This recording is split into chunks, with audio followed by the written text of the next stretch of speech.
आज के इस वीडियो में हम कवर करने वाले हैं प्रोनाउंस के टॉपिक को। जैसा कि मैंने पिछले वीडियो में आपको बताया था, पार्ट्स ऑफ स्पीच का वो पहला वीडियो था नाउंस के बारे में। जैसा कि स्टेप बाय स्टेप अपने सिलेबस को कंप्लीट कर रहे हैं यूपी टेट, एस टेट और सी टेट के लिए, जो बच्चे 2022 में एग्ज़ाम देने वाले हैं, तो उस वीडियो को ज़रूर चेकआउट कीजिए सारे को। और जैसा कि जो बच्चे नए हैं इस चैनल पे, चैनल को ज़रूर सब्सक्राइब कीजिए। और चलिए स्टार्ट करते हैं आज के इस वीडियो में। तो आज के इस वीडियो में हम पढ़ने वाले हैं प्रोनाउंस के टॉपिक को, जो आपके एग्ज़ाम में अक्सर पूछे जाते हैं क्वेश्चंस, और आपको कुछ क्वेश्चंस भी हम इसमें करवाएंगे। तो गाइस, जैसा कि आप जानते हैं कि प्रोनाउन क्या होता है। प्रोनाउन उसे कहते हैं जो नाउन्स के प्लेस पे जो वर्ड यूज किए जाते हैं आइडेंटिफाई करने के लिए। ठीक है, तो सिंपल हम इसको कैसे करेंगे। The words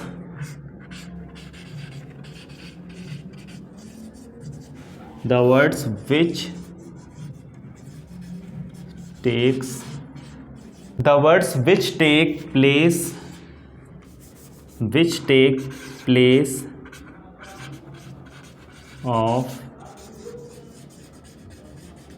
nouns। ठीक है, इसकी एक सिंपल डेफिनेशन है, जो वर्ड किसी सेंटेंस में नाउन का प्लेस ले लेते हैं उसको क्या कहते हैं, हम प्रोनाउंस कहते हैं। जैसा कि एग्जांपल जैसे मैं बताता हूँ, Ram is a good boy, Ram is very honest,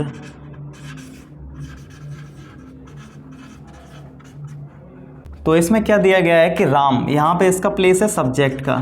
ठीक है, तो हम अगर इसको पढ़ते हैं तो कैसा लगेगा, Ram is a good boy, Ram is very honest. अगर हम आगे भी ऐसा ही लिखते हैं, Ram is very honest, Ram is a good driver and so on. Ram जो बार बार जो सब्जेक्ट आ रहा है वो काफ़ी बोलने में क्या लगता है, ऑकवर्ड सा लगता है। इसी वजह से इसके प्लेस पे हम यहाँ पे क्या डालेंगे, ही। ठीक, तो ही क्या है, एक प्रोनाउन हो जाएगा यहाँ पे। यही होता है कि नाउन का प्लेस था यहाँ पे, लेकिन किसने ले लिया, प्रोनाउन ने ले लिया। इसी वजह से इसको हम क्या कहेंगे, प्रोनाउंस। तभी ये डेफिनेशन निकलती है, the words which take place of noun, क्योंकि यहाँ पे नाउन का प्लेस था तो किसने ले लिया, प्रोनाउंस ने ले लिया। ठीक है, तो सिंपल ही आपको समझना है, जहाँ पे कोई वर्ड सब्जेक्ट एक बार आए, उसी की बात अगर दोबारा से जैसे इसी की बात दोबारा से इसको आइडेंटिफाई किया गया है कि राम एक गुड बॉय है और राम ही क्या है, ऑनेस्ट भी है बहुत ज़्यादा। राम को आइडेंटिफाई दोबारा करने के लिए हम क्या करेंगे, उसको रिप्लेस कर देंगे ही का मतलब भी क्या होगा, राम की ही बात कर रहे हैं। ही से क्या डिनोट हो रहा है, इसकी ही बात हम दोबारा कर रहे हैं। तो इसके कुछ एग्जाम्पल्स होते हैं जो मैं बताता हूँ आपको। एग्जाम्पल, ये तो सेंटेंस था एक। एग्जाम्पल होता है जैसे he, she, it, they, them और हु। तो ये एग्जाम्पल होते हैं इसके, he, she, it, they, them, who, etc। ठीक है, जैसे ही किसके लिए लगता है, मेल के लिए लगता है, ही को यूज़ करेंगे मेल के लिए। ठीक है, सी लगता है फीमेल के लिए। ठीक, इट लगता है थिंग्स के लिए। ठीक है, दे लगता है किसी ग्रुप के लिए या प्लूरल के लिए, ग्रुप्स। और देम भी क्या लगता है, ग्रुप्स के लिए।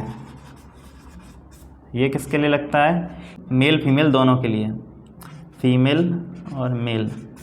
ठीक, तो आप समझ गए हो कि बेसिकली प्रोनाउन किसे कहते हैं। जैसा कि हमने प्रोनाउंस को समझ लिया, अब हम पढ़ते हैं टाइप्स ऑफ प्रोनाउन। कितने टाइप्स के प्रोनाउन होते हैं, तो प्रोनाउन बेसिकली 7 टाइप्स के होते हैं। पहला होता है पर्सनल प्रोनाउन, दूसरा होता है पजेसिव प्रोनाउन, तीसरा होता है डेमोन्स्ट्रेटिव प्रोनाउन, चौथा होता है इंटेरोगेटिव प्रोनाउन, पांचवा होता है इंडेफिनिट प्रोनाउन, छठवां होता है रिफ्लेक्सिव प्रोनाउन, 7th होता है रिलेटिव प्रोनाउन। तो 7 टाइप्स के प्रोनाउंस हैं जो स्टेप बाय स्टेप हम पढ़ने वाले हैं आगे वीडियो में। अगर आप सेशन एंजॉय कर रहे हो तो चैनल को सब्सक्राइब और लाइक और शेयर जरूर कर देना।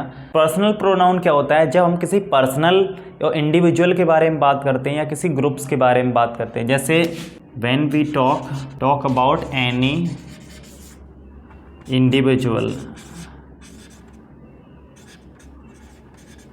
इंडिविजुअल और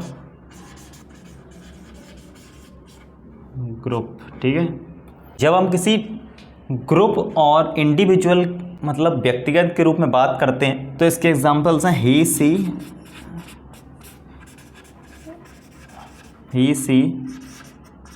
इट दे देम etc। ठीक, तो इसके एग्जांपल्स क्या हैं? He she it they them. ही किसके लिए? पर्सन के लिए यूज होता है, सी भी पर्सन के लिए। जैसे राम तो ही, सी किसके लिए यूज करेगा? कोई फीमेल होगा वहाँ पे। तो ऐसे इसको आप समझ सकते हैं। पर्सनल प्रोनाउन क्या होते हैं? जिसके बारे में हम बात करते हैं किसी इंडिविजुअल के बारे में या फिर किसी ग्रुप के बारे में। ही सी इट ये क्या है? सिंगुलर हैं, तो इसको इंडिविजुअली यूज करेंगे। और दे और देम किसके लिए यूज करेंगे? ग्रुप के लिए। जैसे ग्रुप के लिए हम यूज करेंगे दे आर टॉकिंग, तो दे क्या है? ग्रुप ऑफ पीपल है जो बात कर रहे हैं। ठीक है, तो दूसरा हम पढ़ेंगे पजेसिव। ठीक है,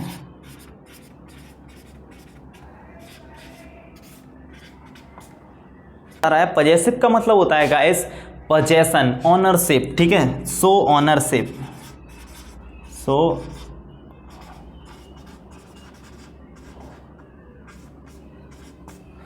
सो ऑनरशिप, यानी कि ये क्या दिखाते हैं?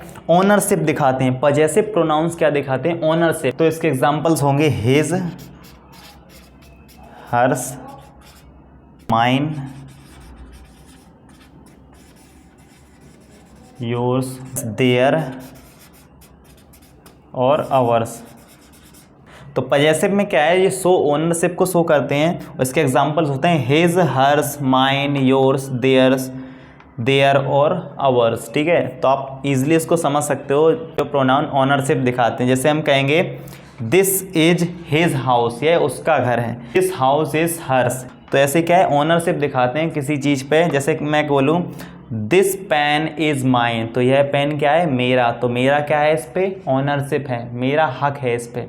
तो इसी को कहते हैं पजेसिव, अपना अधिकार होना। ठीक है, तो आप समझ गए होंगे। तो नेक्स्ट पे मूव करते हैं हम, नेक्स्ट वाले प्रोनाउंस पे। थर्ड प्रोनाउन है डिमॉन्स्ट्रेटिव प्रोनाउन। ठीक है, डिमॉन्स्ट्रेटिव क्या होता है? किसी चीज़ को इंडिकेट करना, किसी चीज़ को डिस्क्राइब करना। तो यहाँ से लिख सकते हैं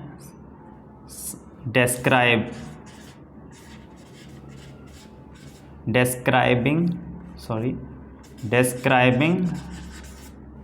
something or someone। ठीक है, something और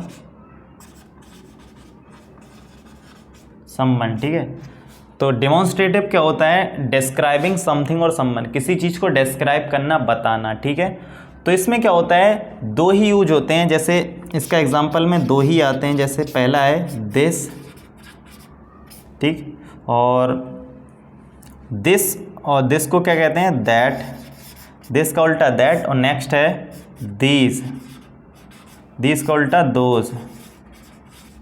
ठीक, तो ये क्या होते हैं? हम समझते हैं इसको। दिस, जैसे मैं बोलूँ दिस पेन इज़ माइन। ठीक है, तो मैंने डिस्क्राइब किया इस पेन को, क्या है? ये पेन मेरा है और मेरे पास है, मैं इसको छू सकता हूँ, टच कर सकता हूँ। तो इसको हम क्या लगाएंगे? दिस। अगर इन केस अगर ये पेन मेरे से 10 मीटर दूर है या किसी दूसरे रूम में है या मैं इसको देख सकता हूँ दूर से, तो मैं इसको क्या बोलूँगा? That is my pen. तो मैं कैसे इसको डिस्क्राइब करूँगा? मेरा पेन है, लेकिन मैं इसको डिस्क्राइब कैसे करूँगा? क्योंकि ये मेरे से दूर है और मुझे चल के इसको जाके बताना पड़ेगा कि ये पेन मेरा है। तो ऐसे ही समझ सकते हो आप। जो पास की चीज़ होती है, जिसको हम छू सकते हैं, टच कर सकते हैं, उसको हम दिस लगाते हैं, दिस यूज करते हैं। और जिसको हमें थोड़ा मूव करके अपने को उस चीज़ को अपनी ऑनरशिप या उसको इंडिकेट करना होता है, तो उसमें हम क्या लगाते हैं? दैट लगाते हैं। ठीक है, ऐसे ये क्या होता है? सिंगुलर में यूज करते हैं इसको, सिंगुलर में, और इसको क्या होते हैं? प्लूरल में।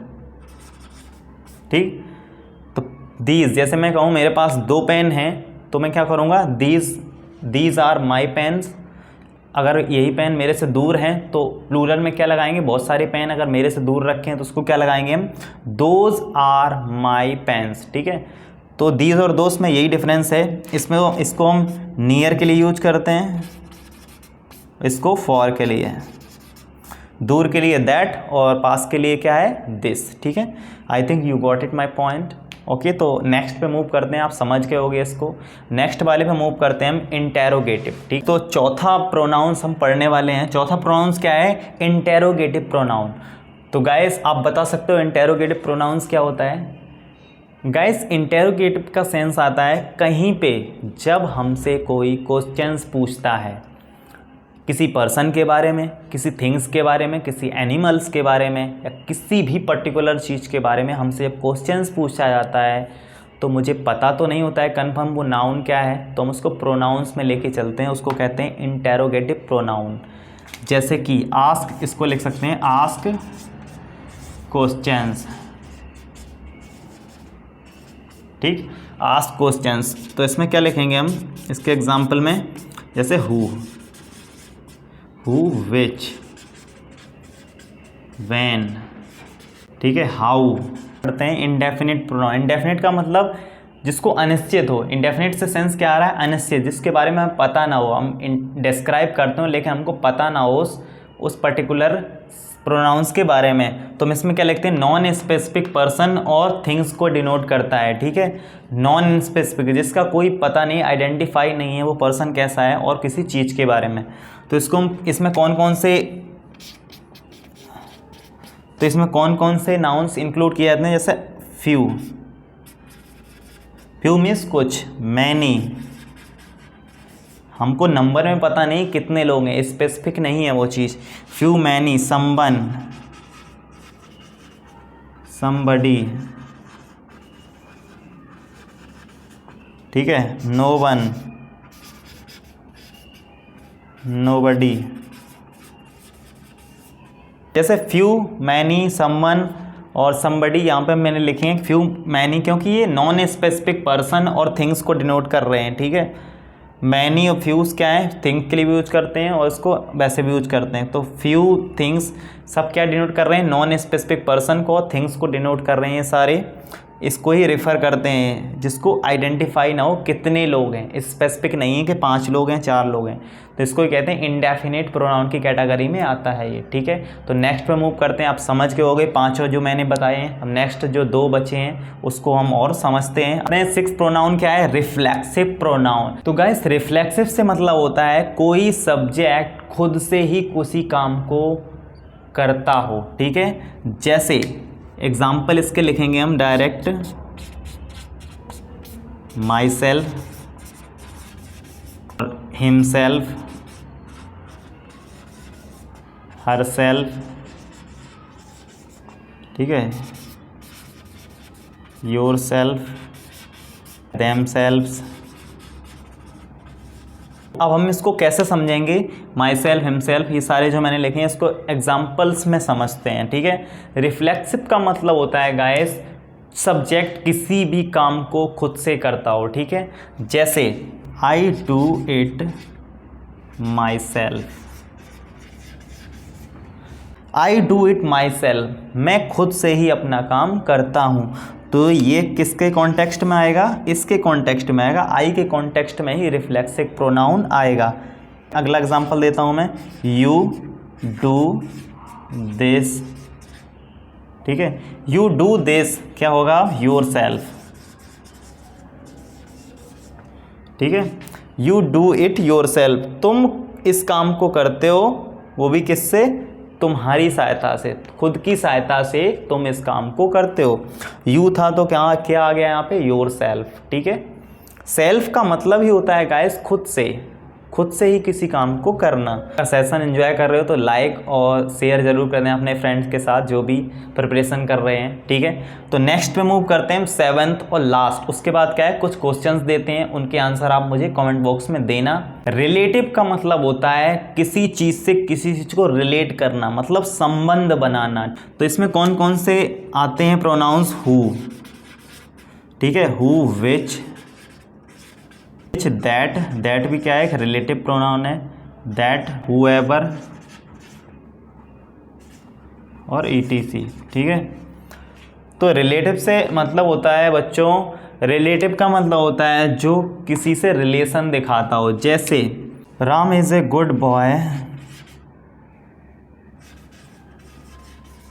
हु नेवर फेल्स, ठीक है। तो इसको हम ऐसे बनाएंगे, Ram is a good boy, Ram एक अच्छा लड़का है, हु नेवर फेल्स, जो कभी भी असफल नहीं होता है, ठीक है। तो हु मैंने किसके लिए यूज किया है, रिलेशन दिखाया हु ने राम के साथ, ठीक है। हु का रिलेशन किसके साथ है, राम के साथ, तो इसी के लिए इसको कहते हैं हम रिलेटिव प्रोनाउन, ठीक है। तो इसको ही कहते हैं रिलेटिव प्रोनाउन। इसका भी विच लगाएंगे, तो विच किसके लिए लगाएंगे, किसी नॉन लिविंग चीज़ के लिए, जैसे चेयर हो गया, कुर्सी हो गया, डॉग हो गया, एनिमल्स हो गया, सारे कुछ, उसके लिए क्या लगाएंगे, विच। दैट लगाते हैं, पर्सन के लिए भी लगाते हैं दैट, और थिंग्स के लिए भी लगाते हैं दैट, दोनों में लगता है। हु एवर का मतलब होता है कौन है जो, ठीक है। आपने सेशन एंजॉय किया होगा, और अब क्या करते हैं, कुछ क्वेश्चंस देते हैं आपको, जो भी क्वेश्चन आएंगे आप उसको इजीली से सॉल्व कर लोगे, ठीक है। पहला क्वेश्चन है एक्सरसाइज का, which part of speech is the word who is the following sentences, ठीक है। तो आपको बताना है हु किसको फॉलो कर रहा है इसमें।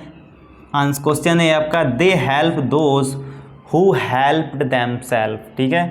तो हु को बताना है आपको, हु का रिलेशन क्या है, हु क्या एडजेक्टिव, एडवर्ब, प्रोनाउन या नाउन, क्या है हु, तो ये आपको बताना है। कमेंट बॉक्स में कमेंट करना है कि इसका आंसर, पहले का आंसर क्या होगा। नेक्स्ट क्वेश्चन है, which of the following sentences has a possessive pronoun.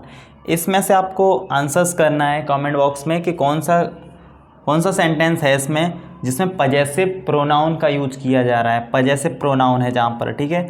Ramesh who is my son, his brother is known to me, he couldn't help me, और सी इज़ गोइंग। तो इसमें आपको राइट आंसर फाइंड आउट करने, comment box में comment करना है। तो guys third question है, find out the collective noun.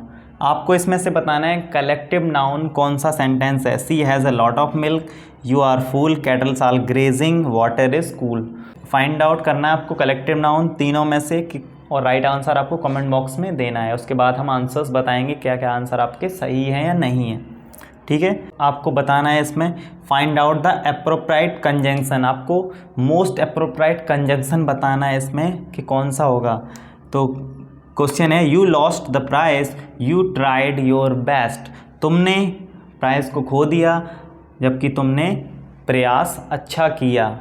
तो इसमें कौन सा है जो यहाँ पे लगने वाला है कंजंक्शन, इसमें आपको बताना है। 4 क्वेश्चन मैंने आपको दिए हैं ये, ठीक है। ये आपको कमेंट बॉक्स में कमेंट करना है, फिर मैं इसके जवाब दूंगा। मैंने आपको ये 4 क्वेश्चन दिए हैं, इसको आपको कमेंट बॉक्स में पिन करना है अपना आंसर, क्या आपका राइट आंसर, उसके बाद मैं आपको राइट आंसर बताऊंगा। हमने प्रोनाउंस भी आज ख़त्म कर लिया, 7 टाइप्स के प्रोनाउन। उसके बाद आपको अच्छे से आइडिया होगा, सारे आप प्रैक्टिस करना है इस क्वेश्चंस को। इसके पहले आपने नाउन का वीडियो नहीं देखा है तो नाउन के वीडियो को पहले देखें, उसके बाद प्रोनाउन के इस वीडियो को देखें। स्टेप बाय स्टेप हम आगे पार्ट्स ऑफ स्पीच के वीडियोज़ को और ख़त्म कर लेंगे। तो इंग्लिश के बारे में आपको टेंशन लेना है, ईजी वे में आपको समझा दूंगा ईच टॉपिक, आप इससे अच्छे नंबर लाओगे अपने टेट, सुपर टेट और सी टेट में। Thank you so much for watching.